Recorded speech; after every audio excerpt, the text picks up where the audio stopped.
Hi and welcome back to the channel. Once again, my name is Ed Zamora from Principia Prep, and today we're going to be going over making the most of your college tour. Now, I've been asked to do this video a bunch of times, so I figured I'd just jump on and do a video about how I would handle the college tour if I was a parent going on a college tour to maximize the things you should be doing there. Now, once again, if you're new to the channel, if you want additional college content, just click the subscription button down below. It will notify you of new videos when they come out, as well as if you do like today's video, click the like button. It does help our channel. That being said, let's jump right into the topic, making the most of the college tour. Let me begin by saying that most people go on college tours to kind of get a feel of what the college is like and whether or not your student likes the college enough to apply to it. This is really only one reason to go on a college tour, and it's the reason why everyone goes into college. Now, in reality, there's three things you need to be doing on the college tour. Number one, evaluating the college for social and academic fit for your student. Number two, figuring out the right admissions path and establishing a point person. And then number three, figuring out and finding the discounts at that college for your family. So let's go in depth into all three here. Number one, let's talk about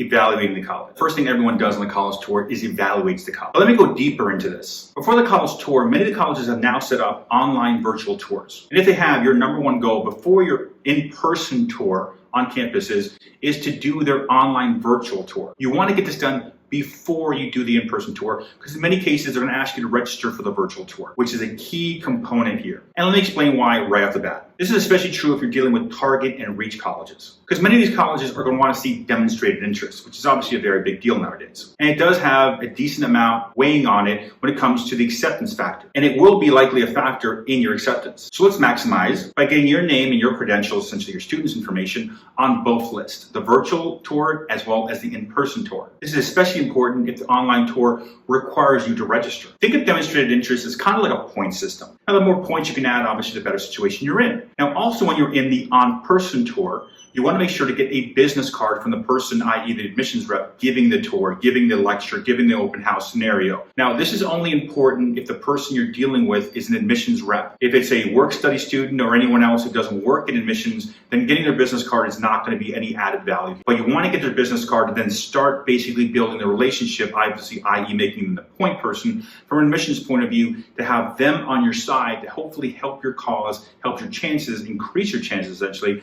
of getting into that college. You want to essentially, with that business card, build a relationship to essentially have them on a first name basis with you, the student, I mean. So it makes it a lot easier when it comes to the acceptance, denial, or waitlist situation that they want to push you more into the accepted pile. Now, the second thing you want to do before your in-person tour basically starts is you want to ask the admissions office, essentially, can I sit down with an admissions rep one-on-one? And can I sit down with a financial aid rep one-on-one? This is a key factor that most people don't recognize is something you need to do if you're doing an in-person open house tour at that college. It's very important. If they say yes, you can sit down with both the admissions office and the financial aid office. You're golden. And this is why you guys are golden. If you can sit down with both people, you need to bring 5 things with you. Number one, an unofficial transcript from the high school showing the classes taking, the grades, so on and so forth. Number two, you want to bring with you any SAT and the ACT scores. If a student doesn't have any test scores in place just yet, just go get a test done, either through a diagnostic test through a local SAT tutor, most of them will do it for free, or just get it done online. Number three, you want to have a copy of the student's resume with you. If they don't have a resume already, create a resume showing the activities, community service, volunteer work, leadership roles, work experience, honors, achievements, etc. You can just outline and bulletin board it, okay? Then the fourth thing you want to have with you is a copy of that school's net price calculator.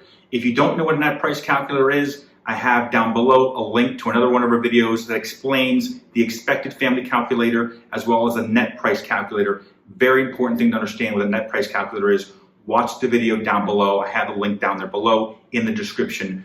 Click on that after this video. It'll inform you better of what the net price calculator is, and you're going to need that. The fifth thing you're going to want to bring with you is your latest tax return. Now let's talk about the first sit down you can have, the admissions office. When you sit down with the admissions office, you want to basically sit down with them, say thank you for taking the time, we appreciate the tour and everything else. Our students seem to like the college, we're probably going to apply here. What I want to show you here is, number one, here's my student's transcript, here are their test scores, and here's a resume. Looking at this information, how would you advise us to apply to your college? Do you think we're a good candidate for early decision? Do you think we're a good candidate for early action? Do you think it's a better opportunity for us to apply just regular? Remember, this is the person who's evaluating your application. This is the information you get right from the horse's mouth, essentially, of who's looking at everything. This is the best person to ask how to apply. Number two, You have our information here in front of you. Do you think it's a good idea for us to go SAT optional? This is obviously the person that sees all SAT and ACT scores from all the students. This is a great person to ask. Should we go SAT optional or not? What do you think? You know how the program works here. Third thing you can ask this person is, are we scholarship eligible? Remember, the admissions office handles scholarship money for incoming freshmen. This is the key person, the point person to be able to say to you, yes, you're getting scholarship money.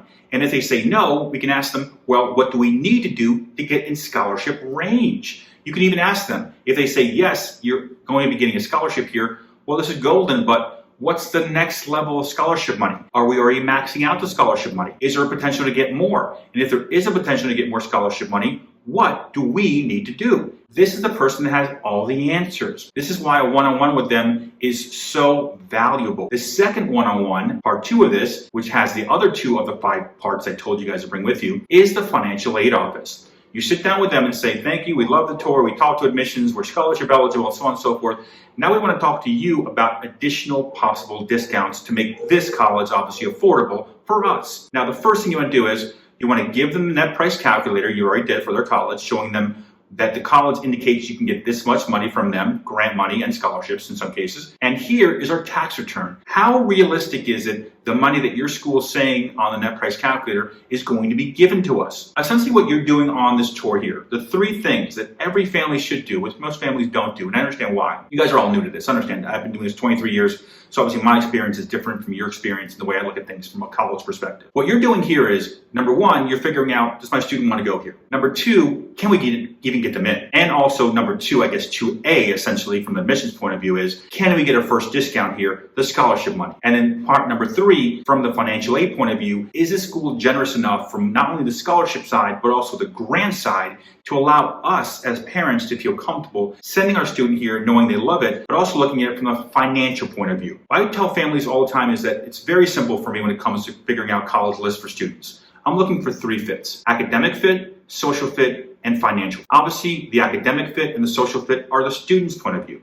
But the third is a big component. The financial fit is the parent's point of view, because many of the parents obviously are fitting the bill. So my question is, during this tour, is can we figure out all 3 components? And the answer is yes, you can. But most people don't look at it from a financial point of view. They look at it as, do I like the dorm room? Do I like the cafeteria? Do I like the gym? Which is understandable. Your student's going to be living here more than likely for 4 years. So you want to make sure they feel comfortable there. You want to make sure the academic fit is there too. But from a financial point of view, it has to make sense.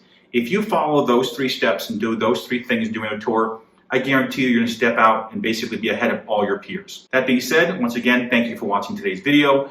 Also, if you do like the video, please subscribe. We do add new videos almost weekly now. I'm adding a lot more videos every week now. As well as if you're interested in our newsletter, on the screen is our email.